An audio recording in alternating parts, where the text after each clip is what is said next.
I thought my brain was getting older. Not in a dramatic movie way. I didn't forget my name or walk into the kitchen and suddenly discover a new civilization in there. I mean the smaller stuff.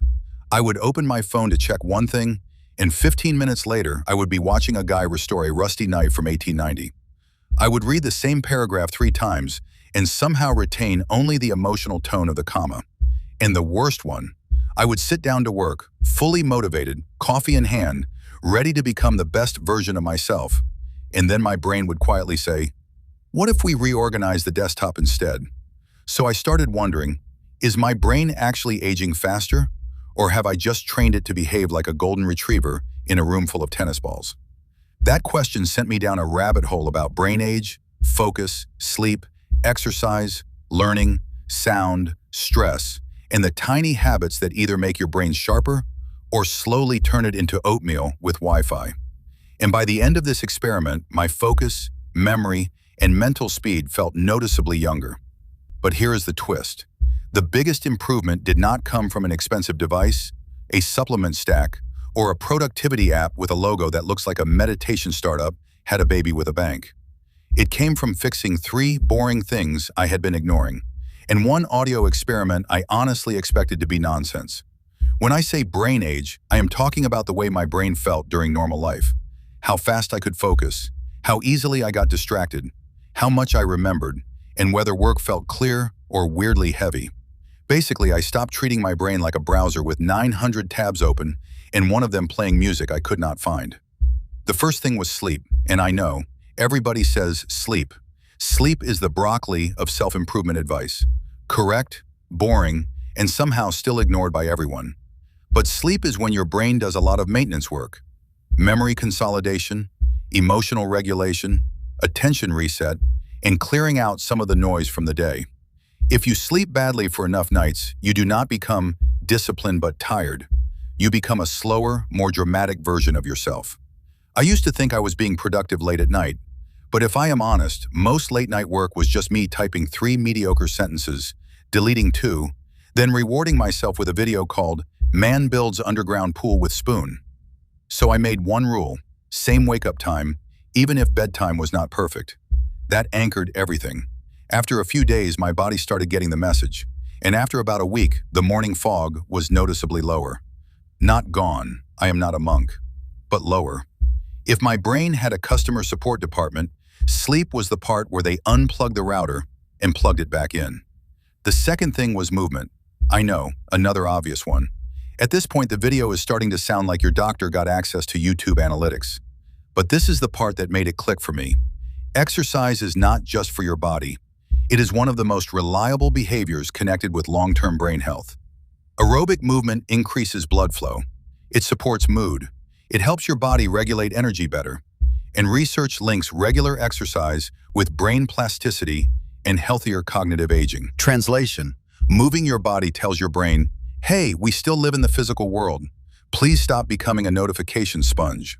I did not do some insane transformation montage. No shirtless mountain sprint, no yelling, nobody threw a tire. I walked 20 to 30 minutes. Most days, sometimes with music, sometimes with nothing. And the with nothing walks were weirdly powerful because my brain had space to finish thoughts instead of constantly grabbing new ones.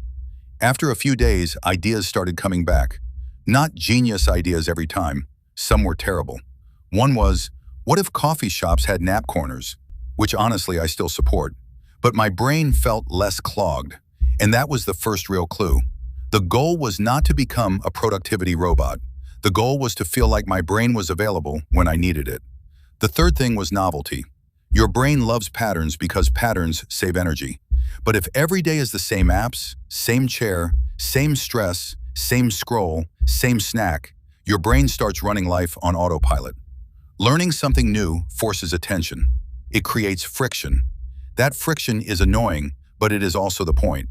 So I added tiny novelty, learning a few phrases, changing where I worked, reading paper instead of my phone, doing simple memory drills, cooking something without following the same routine. Nothing heroic, just enough to make my brain stop saying, I have seen this episode. This is where things got interesting, because once sleep, movement, and novelty were in place, I tested something else. Sound. Sound affects attention more than most people realize. Noise can distract you. Music can energize you. Repetitive sounds can calm you. Certain rhythms can help some people enter a more relaxed, focused state. Now, there is a lot of hype online about brainwaves, so I tried to stay skeptical. The brain has different electrical rhythms associated with different states. Theta activity is often discussed in relation to relaxed alertness, creativity, memory processes, and that floaty state where ideas connect more easily. That does not mean headphones turn you into Einstein. If that were true, every guy with a meditation playlist would be levitating above taxes. But I was curious enough to test it. By the way, if you want to test something like this for yourself, there is something for people in the focus space built around this idea. It uses sound frequencies in a 12-minute audio routine designed to encourage theta activity. I will put the link in the description. For me, the interesting part was not pretending the audio did all the work. It was that the routine made focus easier to start. And honestly, starting is usually the hardest part. I did not play it all day. I used it as a short ritual before focused work. Headphones on, phone away, one task open. No heroic plan, just, for the next block, we are doing this one thing.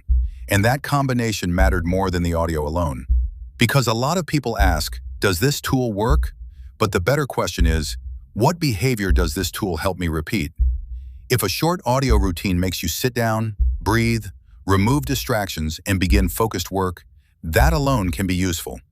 Then I had to deal with what I call brain debt, and that combination mattered more than the audio alone. Because a lot of people ask, does this tool work? But the better question is, what behavior does this tool help me repeat? If a short audio routine makes you sit down, breathe, remove distractions, and begin focused work, that alone can be useful. Now, the fourth piece was removing what I call brain debt. Brain debt is all the half-open loops you carry around. Unanswered messages, messy tabs, unfinished tasks, tiny decisions, random screenshots you took because I will need this later. And now it is just a museum of anxiety in your camera roll. Every open loop costs attention. So I started doing a 5-minute brain dump at night. Not journaling like a poet near a window, just messy bullet points. Things to do, things I am worried about, decisions I am avoiding. Then I picked the first task for tomorrow before going to sleep. This sounds too simple. That is why it works. The brain likes closure. If tomorrow starts with, what should I do? You already lost 10 minutes to negotiation. Pattern interrupt. Your brain is not lazy. It is just tired of being the project manager for every unresolved thought you refuse to write down. The fifth piece was food and hydration, but not in a weird biohacker way. I did not blend yak butter with moon dust. I just stopped running my brain on caffeine, stress, and whatever snack was closest to my hand. Your brain uses a lot of energy.